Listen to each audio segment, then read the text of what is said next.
Welcome to Bear Archery's Hunting 101 podcast, where hunters new and old come to learn and find inspiration from stories of hunts gone by. Everyone is welcome to enjoy the outdoor way of life, and there is no better time to start than right now. So let's head into the great outdoors with your host, Dylan Ray.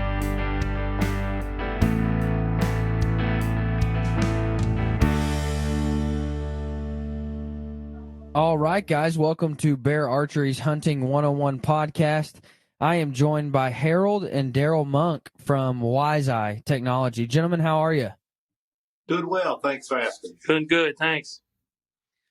It is, we were just talking, show season is quickly approaching, and I'm excited. I'm excited to get out. And, a lot of the earlier season shows were canceled, if not most of them, all of them. But, we didn't get to go to SHOT Show, didn't get to go to ATA or Dallas Safari or any of those shows. And so I'm excited to get back on the road, see some of my friends I never get to see, and have a good time shooting some of these events. What all events you guys got lined up in the next few months?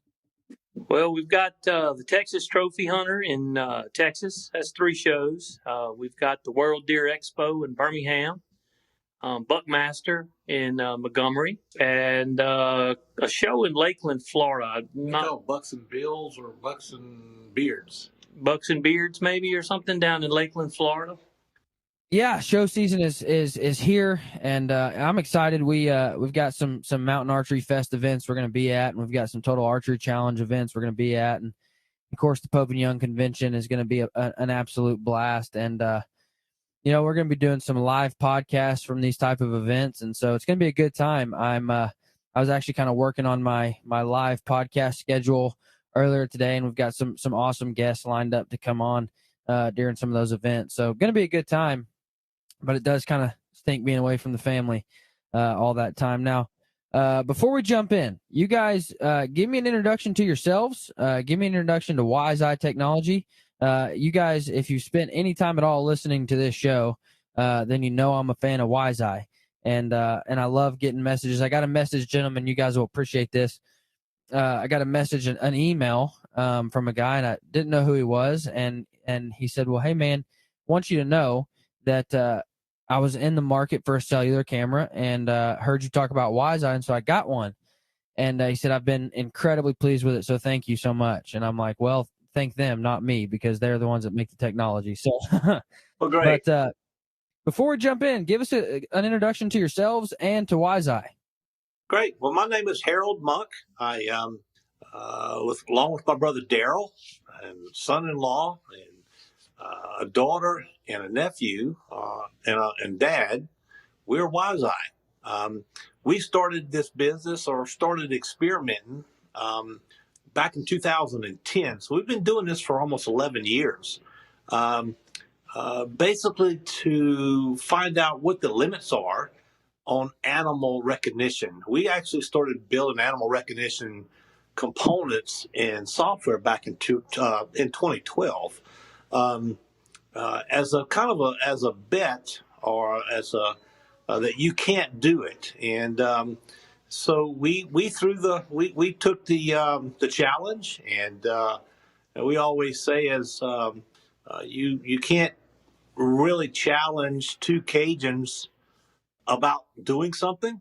When they said we couldn't do it, we're the guys who makes the statement of hold my beer and watch this, So we set out to prove that, yes, you can control animals with feeders, basically. In other words, if y'all want to feed a deer, then it would only feed a deer. It wouldn't feed a hog. It wouldn't feed a coon. And to do that, you had to have some type of recognition to know what animal's there to be able to do that. So we actually started on this road way before anybody else started with animal recognition. So we proved that point. Then we said, now what we're going to do with it after we proved that we can use it, the next possible step was to build a camera. And we started down the road of, can you build a camera that would just take a picture and only send deer pictures? And you could. We actually built a camera from using Amazon, believe it or not, parts, and a 3D printer, we built probably the world's first camera that would take a picture and only send the deer pictures. It would just erase any coon picture but only send deer pictures. The challenge we had with that was that the technology was there, but the electronics and the power to operate those electronics was too great. In other words, you would have to have bigger batteries to run that processor. It's pretty much having a mini computer in the cell camera. So it worked great. If you had a car battery out there by the tree with the camera, it worked fine. It would just send you deer pictures, and that was all you'd come to your phone. So we thought that was a great idea. But the problem is we couldn't harness enough power to do that.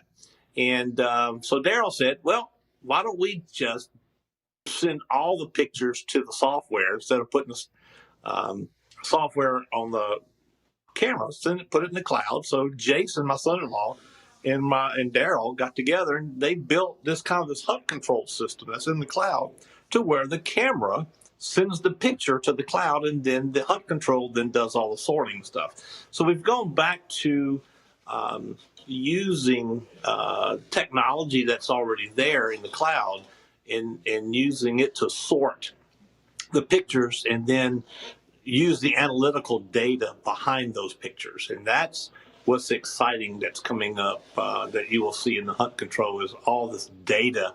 Why do we use trail cameras?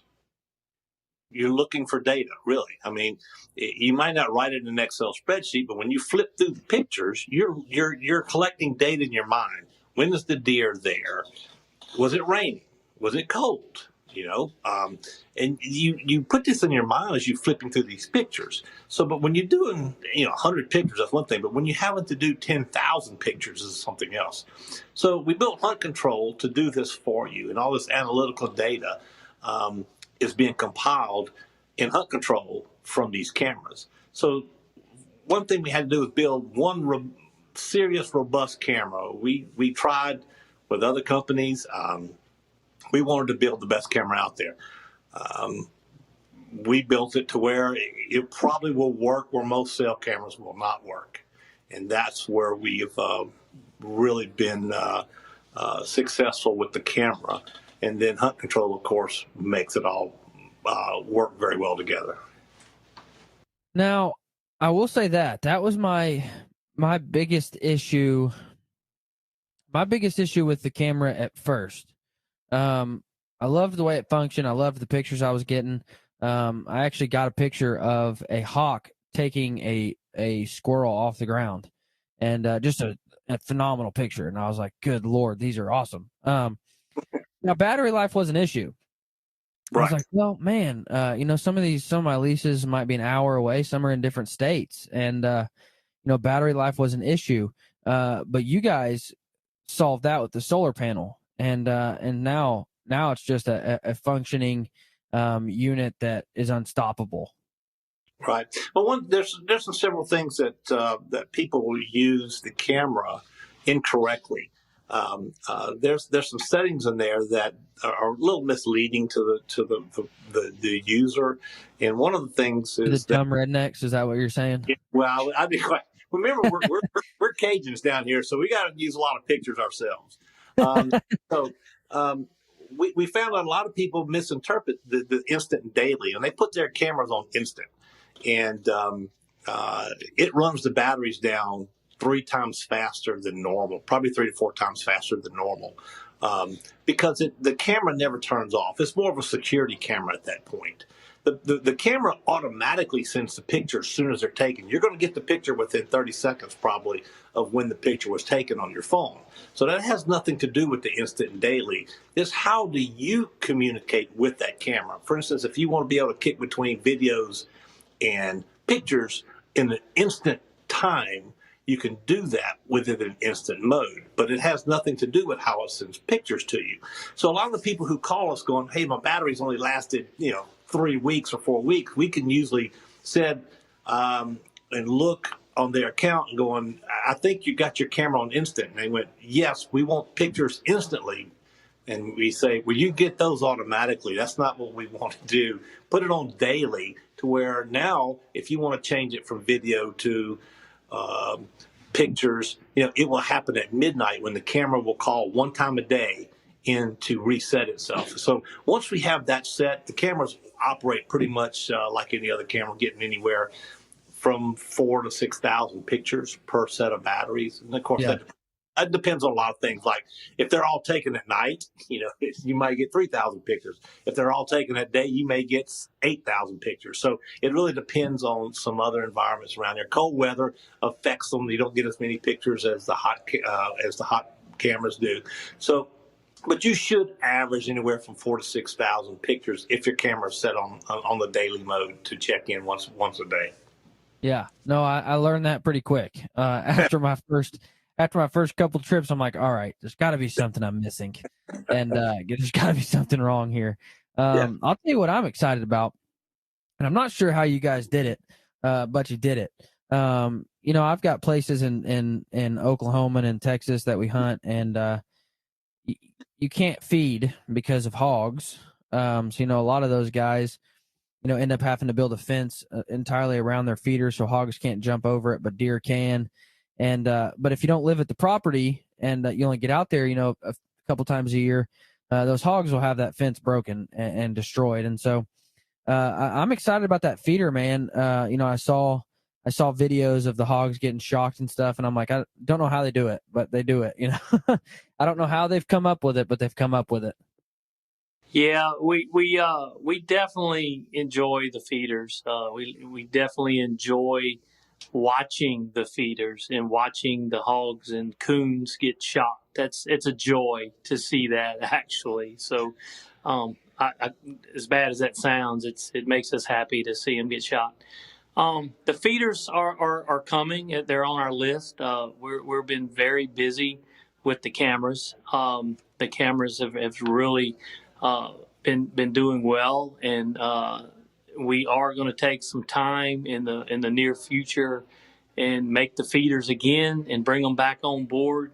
And we're excited about the feeders and getting them out there in the market so we can feed some deer and shock some hogs. That's awesome. That is awesome. Because that's what, the appealing part to me with a cellular camera, especially a cellular camera with a solar panel, was those out-of-state properties. Sometimes you can't get to Oklahoma or Texas or Arkansas or Missouri to check your cameras. But being able to check them on that app is it's a game changer. And now you've made it to where I don't have to worry about my feeders, and I don't have to worry about, hogs. I mean, because the hogs will empty out a feeder in a night easily. Right. And if they're not ones that are going off automatically. And if they are ones that are going off automatically, hogs will become so over dominant of those feeders that your deer aren't coming there anyhow. So really, man, hats off to you guys. Great products, great design, great work. Now let's dive in a little bit. Now that we've talked to the WiseEye products, run me through just a little bit of general tips and tricks for trail cameras and how you guys get the best pictures, how you set them up to get the best pictures. Just little things you do to ensure that not only battery life is going to be sufficient, but you're getting the most out of your camera. Well, one thing we see a lot is when people buy a camera, the first thing they do is they slap batteries in it and all the cords, and they run out there and they pull it on a tree with the strap and pull the strap tight, and then they call saying, hey, they're missing some pictures. They had a rabbit under the tree or something, and it didn't take pictures. People need to understand that cameras are built or made specifically to be pointed down at a 15-degree angle. Most people don't know that. So they'll strap the camera to the tree, and it actually creates a dead spot at about 15 feet away from the camera because the sensor is shooting over the target at 15 feet.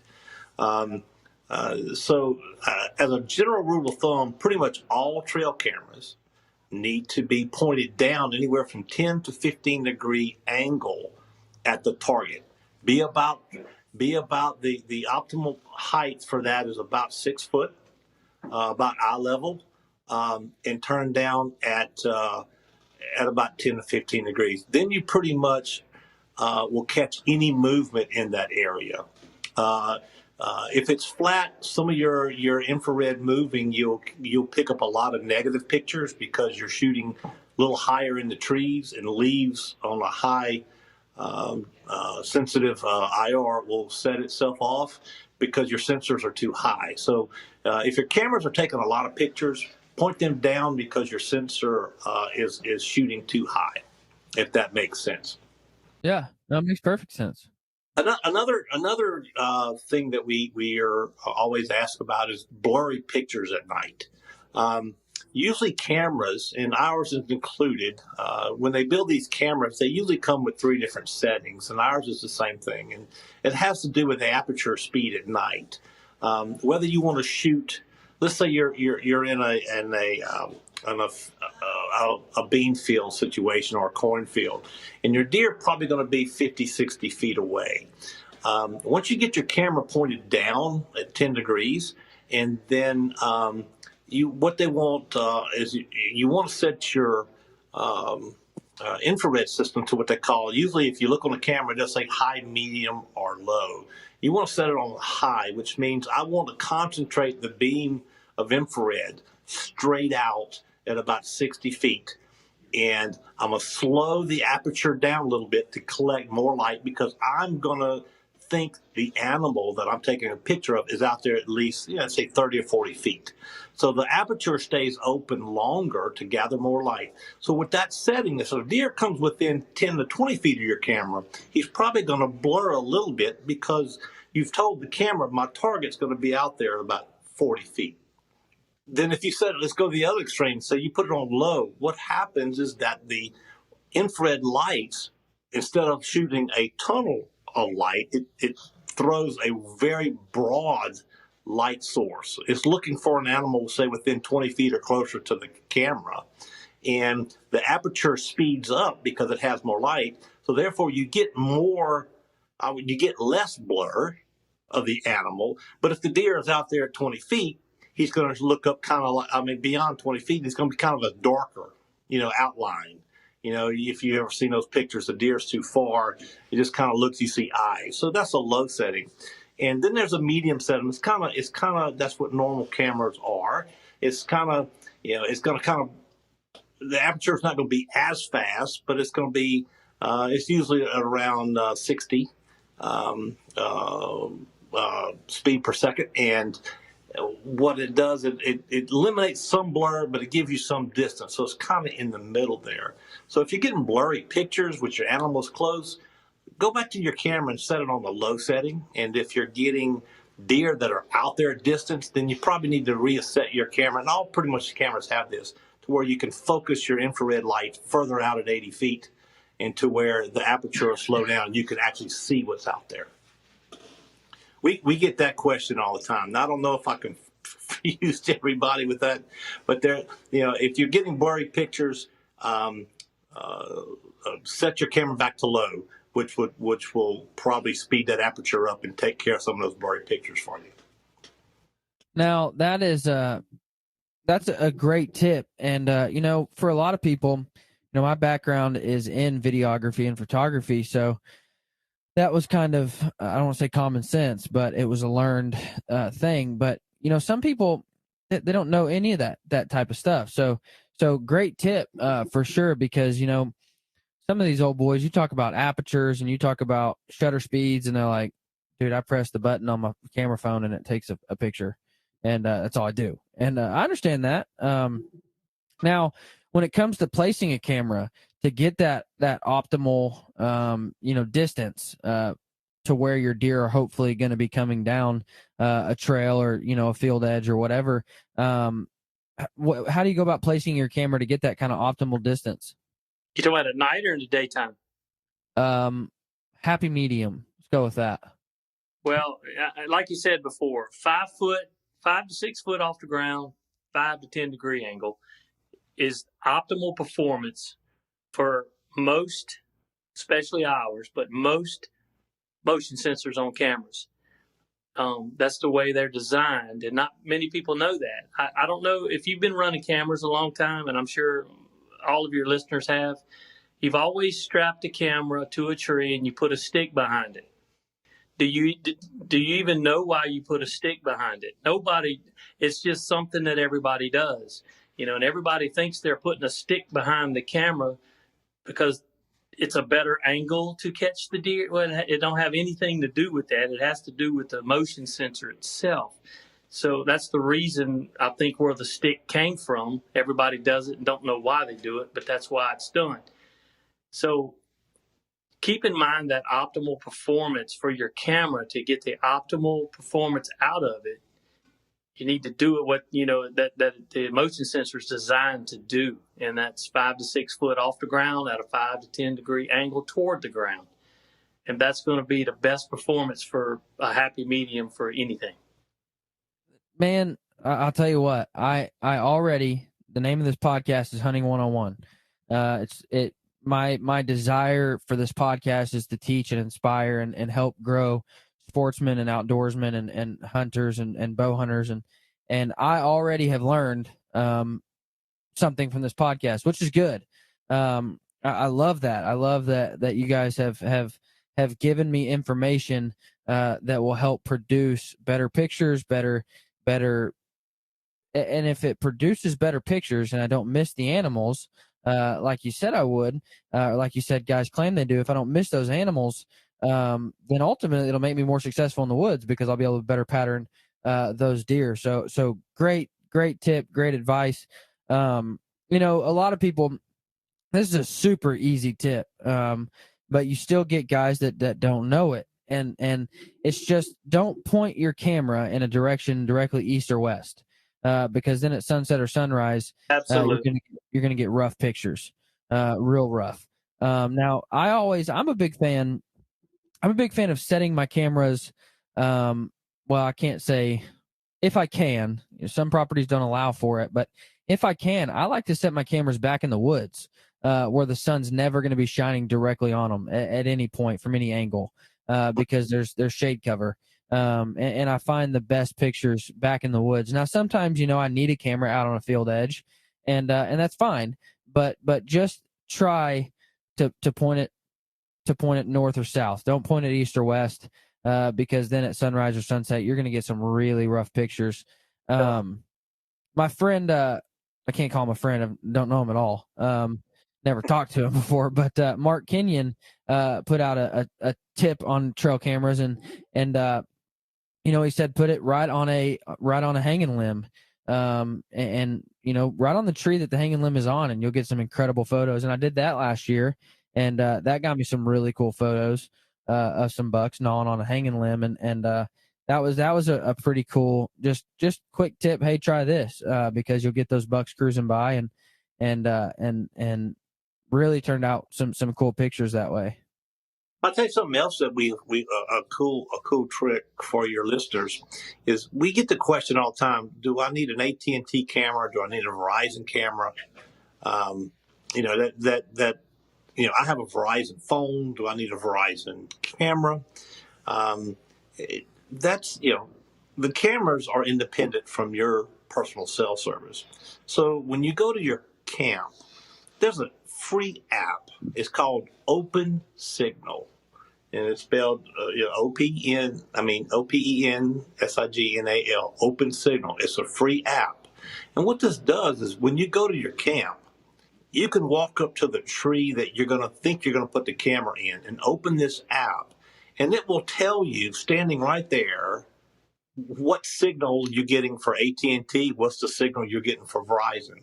So it compares, so you will know in your hunting area what cameras you need to get based on the signal that's in your area, not necessarily what type of phone you use. What's the coolest picture that you guys have ever been sent from one of your cameras? So the one you sent us last year was probably way up there. Nice. That hawk catching the squirrel was. No, that was DJ sent that one. Oh, DJ. Yeah. Okay, I thought Dylan. I thought it was Dylan. No, it was DJ sent Yeah, that was probably the hawk that caught the squirrel was flying. That's pretty good. We've got some great pictures of bobcats that are just. Now, unless you got two, Unless you got two, that was my picture that I sent in. Okay. That was Dylan's picture. Okay. But we've had some nice cats, some weighing close to 160 pounds. Beautiful animals. We had last year a couple male. Two deer went after each other. We had a whitetail and a fallow deer, an axis deer, with their heads down at each other, which I thought was pretty impressive. That whitetail deer was fixed to take on a 400-pound axis, but Awesome. he was determined that was going to be his feeder. But that was a very good. If you go to our website, I think we have on WiseEye Tech or WiseEyeSmartCam.com, we have a wall of fame that we do post pictures that people send, and there's some of our best that we receive. We put on there. I'm going there right now. Yeah, we actually, as we talk, thinking about it, the ATA show, all the pictures, because we've got some absolutely fabulous pictures, some sunsets with deer in the background, and we have one that you just see the silhouette and of the deer. He's massive, and you just see his horns in the sunset. That's all you see. So it's like somebody set that picture up, but no, it's these cameras take some deep color pictures. They're not your normal trail camera pictures. Now, we'll say this. Mhm. You guys do have another picture of a hawk taking a squirrel, and it's a better one than mine. So they win. Oh, okay. Okay. DJ just had one. Yeah, I said we like I said we're actually going to try to make a calendar out of these pictures for the ATA show next year. That'd be cool. Have a calendar with the top 12 pictures that we think make the calendar, with the snow pictures in the wintertime and stuff like that. I mean, just some of the pictures we're getting are I'm blown away when I see them. I look at that picture going, there's no way a trail camera took this. Yeah. And it's what's amazing. It's the quality that goes to your phone is that clear. It's not a grainy picture.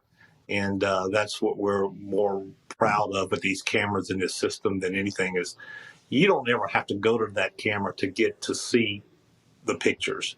You get the clarity that you need and never have to go intrude on that buck's territory until you're ready to hunt him. Now I did make the wall though. One of my photos is on here. Oh, really? One of the giants I was hunting this year here in Kansas made the wall, and that was a cool story. That's actually the exact place where the hog was taking the squirrel. Hawk was taking the squirrel, and I got those pictures like a day apart, and I sent them both in, and I do think the hawk and the squirrel was on this wall at some point, but it got beat out by the other one because it's way better. But no, that giant, man, it was a heartbreaking story. I was sitting there and middle of the rut, and I just see horns, and I hadn't seen the deer yet, and I thought, good Lord Almighty, that's the deer, and he was at 40 yards, and he was just his whole body was behind a set of trees, and all I could see was his horns outside that tree. And so I draw back, and I'm like, dude, he takes one step and he's dead. And so I'm at full draw for a good 15 seconds. So I let down, and I'm thinking, man, he's munching on something right there. And so I let down, and he goes to take a step forward, and so I draw back. And just as he goes to take a step forward, a hot doe runs by, and he just bolts after the other way. And I'm like, no, I've been hunting this deer for 3 years now. He was at 40 yards, half a step, and he had already started to take the step. And a hot doe ran by, and I was sick to my stomach. But yeah, he's a giant, and he's on this wall here. Well, we can't compete with a hot doe. I mean, it's just no, sir, we can't. That's the way it goes. I mean, we see these pictures. Darryl and I, during hunting season last year, would sit and look at these pictures that are coming in of these massive deer, And we just look at each other. I mean, you have to say, well, we hunt. If we kill a 4-point, we tie it to the front of the truck and drive it around town. Now, where are you guys at? We're kind of in southern Louisiana. Our deer herd here is not. I guess the DNA of our whitetail are not that strong. You're not telling me anything, man. I grew up in Arkansas, and I actually hunted. The deer camp we hunted was only about 5 miles from Louisiana, if that. At some parts, I mean, we used to always joke and say the deer I shot could have ran into Louisiana, and just small deer. And I remember when I moved to Kansas, I went out hunting with a buddy, and it wasn't my property, and I was just a visitor, and so this deer comes out probably 135, and I go to get my bow off the hook. My buddy says, "What are you doing, dude?" And I'm like, "What do you mean?" I got to shoot this one. I'm like, "It's a stinking giant." And he says, "Dude, you're not in Arkansas anymore. You're not shooting that deer." And I'm like, "What?" Like, what have I got myself into? And then I remember just seeing does, and I'm like, "That's bigger than any buck I've ever seen." I'm like, "That thing's a giant."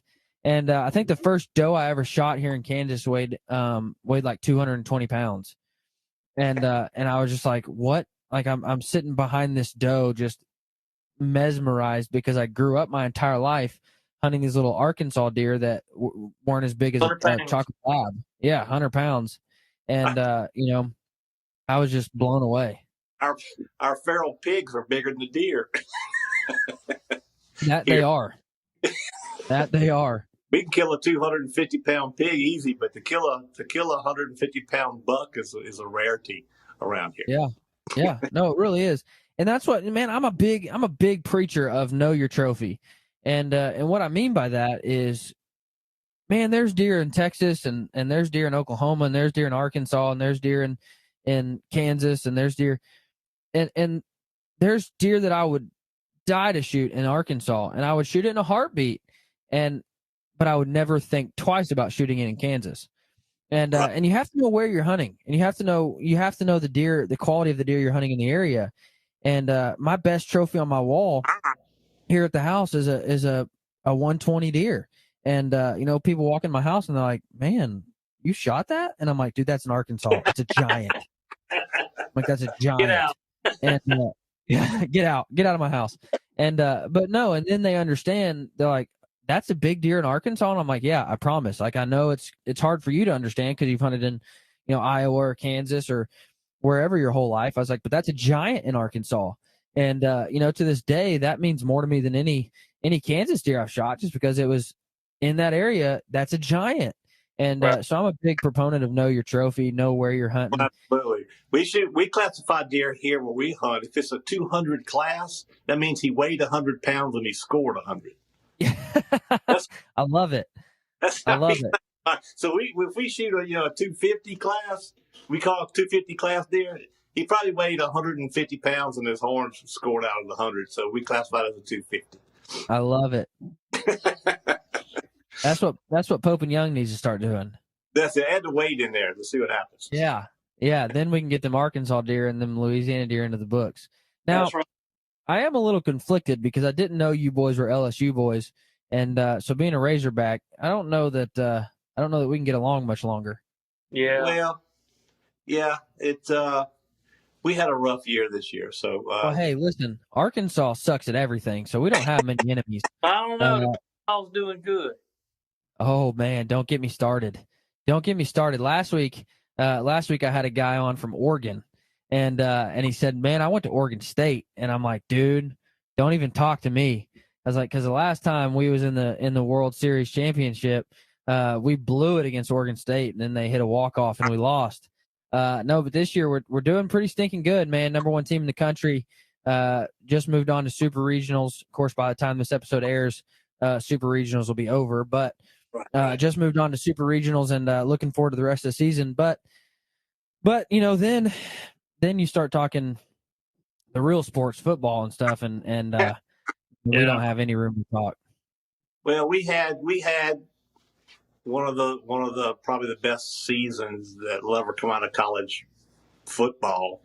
By going 16-0 and you having Burrows as your quarterback. There's no after that, everything's a letdown. So we are just prepared for 10 years of just getting wiped about Alabama again for the next 10 years until something else good happens. See, listen, but that's the good part about cheering on a sucky team is because when we have a 3-win season, we're like on cloud 9. And I remember like last year I was talking crap and somebody's like, dude, you won 3 games. And I'm like, that's more than we won in 4 years. Well, so that's good. Yeah, we always pull for Arkansas Razorbacks, at least one time. When you play Alabama, I have 2 favorite teams, LSU and whoever plays Alabama. So so you do get our vote at least one weekend out of the year. Yeah.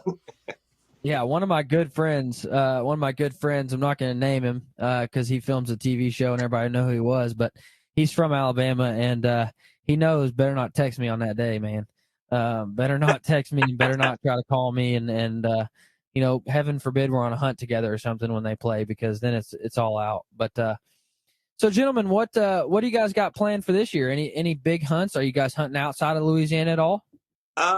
We haven't had really a lot of time to plan a hunt. We would like to make some hunts. We've got a lot of invites of people saying, "Hey, we'd love to come have you hunt." They tell you that in the summertime. Now in the fall, when you call them, it's a different story. I forgot, or I'm busy that weekend, so we kind of haven't planned a whole lot. Being honest with Dylan, I mean, the business has kept us so busy. We are enjoying the success of people like you that use the products. We're happy for your success when you kill that Kansas buck. I've hunted for the last since I was 3 years old. My dad had us in the woods, so we've hunted 55 years. So my years of being angry at the deer are kind of gone. So I don't go out there every day going, I've got to kill one. I enjoy sitting in the deer stand with a camera now. While the daughters and Megan and Colton, they'll stack them up as high in the back of the truck as they can get them, and Darryl and I have to clean them. So that's the issue. Is Darryl and I usually have to clean their deer, so we don't want to go shoot any more and have to clean more than we need. So we'll go out and make a couple hunts. We would love to go on some hunts with you guys just to watch, and observe. But we're honored when someone uses our products and they kill a deer and kill once in a lifetime using. Hopefully next year we're going to show that we'll have the feeders at the ATA show next year. So you're the first guys that know that, and the new cameras that all the versions of cameras that we have, the new hunt control system, and all that stuff will be at the ATA show. And so that's what makes us happy is when we have somebody walk us to us and say, "Hey, this thing worked and it worked very well." What makes Darryl and I happy? Well, it makes me happy. Now, Darryl may still want to go kill the deer. I don't think, Darryl called me the other day and said, in fact, I think when you said the camera wasn't working, he had a camera said it was malfunctioning. Oh, yeah. That happened. Yeah, he called. He said, the camera's not working. So I'm thinking, oh, no, we got a bad camera. And I looked up and he had like 18 hogs under his feeder. Here's the challenge, the problem. He doesn't have hogs. They showed up, 18 of them at one time. Man. So he said the camera's malfunctioning. He's getting somebody else's pictures. So we'll probably be hunting hogs. Yeah, really. That's awesome. Not awesome for you, but it's an awesome story. Yeah, really. Now, before we move on, let me give a quick thank you to my friends over at American Hunt. American Hunt is an online service, functions just like an Airbnb where you can lease land by the day. So if I'm driving across the godforsaken state of Alabama and decide I want to hunt, I can log on, put where I'm at, where I'm looking to hunt, and what I want to hunt, and lists of properties will start coming up, and I can lease those those properties by the day to go and hunt them. And so just a really cool concept, especially if, for the guy who wants to lease his ground and make a little money off of it, but doesn't want to give up the rights all year long. You can put it up on there, and you can pick what days it's going to be available, and people can come in and lease your ground. So whether you're looking to make some cash flow on your land, or whether you're looking to hunt more properties, check out AmericanHunt.com, because those guys got something going on.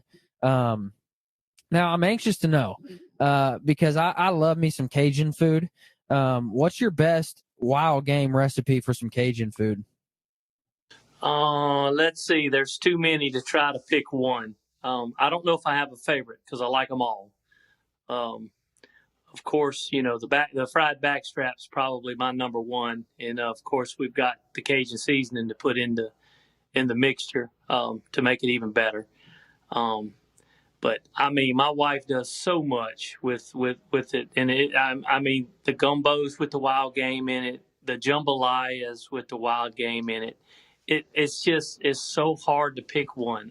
We love to eat, and most people have to eat to live, but we live to eat, and I like them all. There's nothing that I can tell you that's a number one. I would eat any of them every day. Jambalaya, the gumbos, the etouffees, the backstrap. It's just the Cajun roast. I mean, it's just all so good.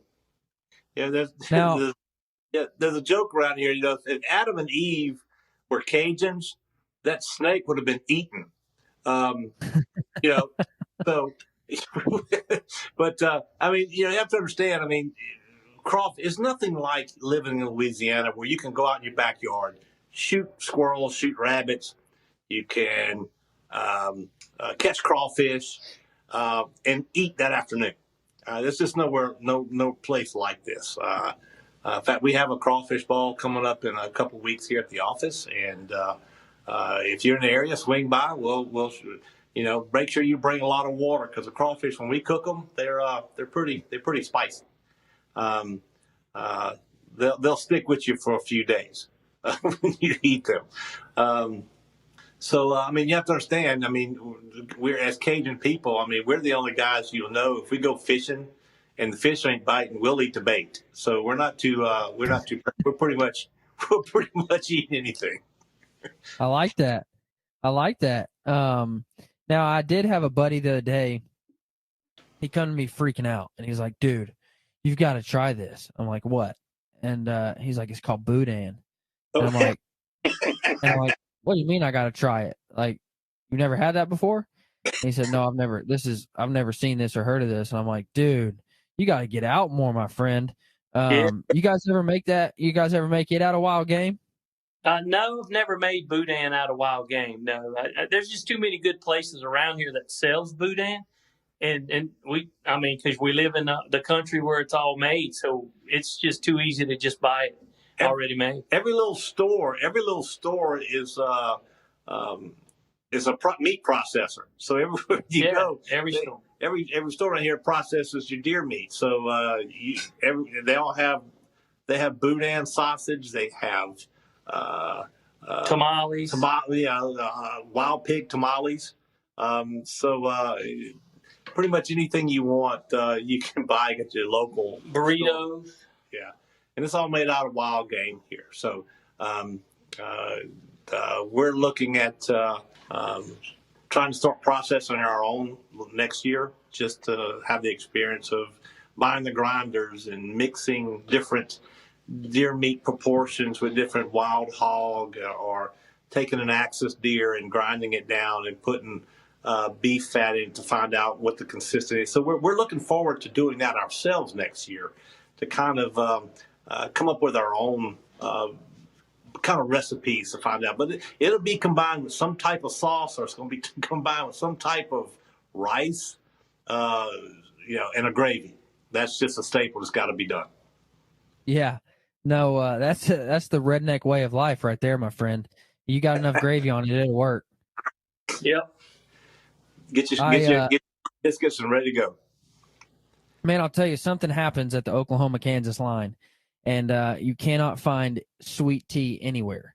It's like if you walk into a restaurant and you say, "Hey, I'd like some sweet tea," they're like, "Well, we got tea, and you can put some sugar in it." I'm like, "That ain't what I said. I don't want unsweet tea with sugar in it. I want sweet tea." And they just don't understand it, man. They can't wrap their mind around it. But you go back to Arkansas, and God forbid somebody say, "Hey, I want some unsweet tea." They're like, "What? That sugar's already in there, my friend. You ain't getting that. I mean, you don't have that." Oh, absolutely. I've gone to Washington State before and ordered tea, and they brought it to me in a pot with hot water. Oh. I went, "You got to be kidding me!" They don't get it. They don't get it. My boss joked. I at the Pope and Young convention. I said, well, they were talking about making stuff, drinks, and I said, well, I can throw down some sweet tea, and they're like, well, we've never had sweet tea before at Pope and Young, and I'm like, well, then you ain't never lived. And so they joked. They said, well, we're gonna have. He calls me Sweet Baby Ray, and he said, we're gonna have Sweet Baby Ray sweet tea at convention. And I said, now slow down, dude, because if my mom hears that I'm claiming her sweet tea, I'm in trouble. I said, so you'll have Sweet Baby Ray's mama's sweet tea at convention. And that's what we'll have. And so if you need some good sweet tea, come to the Pope and Young convention, and I'll make you some sweet tea. Yeah. My mom's a sweet tea maker. When you have a choice. You can either drink it or pour it on waffles. That's the I like that.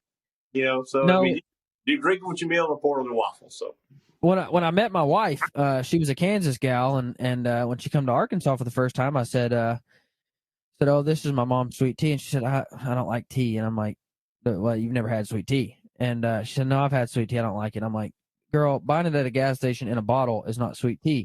Exactly.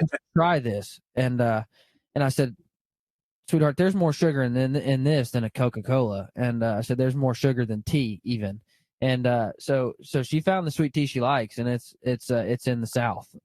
Oh yeah, it's a staple around here. When you even McDonald's has sweet tea here in the South, to just show you how popular it is down here. Yeah, no, you can get sweet tea like at our McDonald's here in Kansas, but it's not the same. It's just not there. But gentlemen, before we go, Fred Bear was big on his field notes, and you guys have already shed a lot of tips and tricks on trail cameras. But what's one field note you have for us over the years that you've learned and that myself and our listeners can take and apply to their hunting styles and make themselves a better hunter with?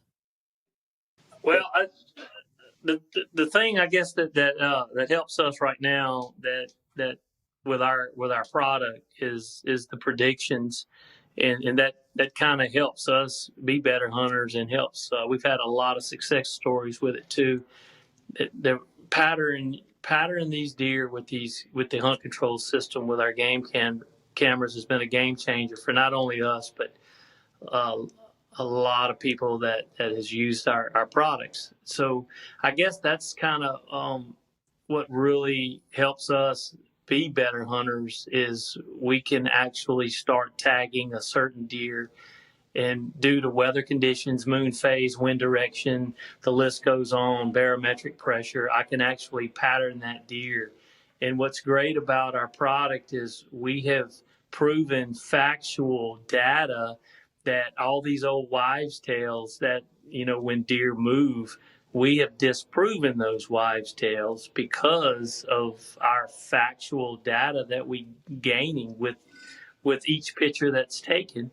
And we can take that data and predict when that deer is going to move again based on the weather forecast that's coming up, say next week. You've got a front coming, barometric pressure is this, winds out of the north or whatever it may be, and that's when that buck moves the most based on all these facts.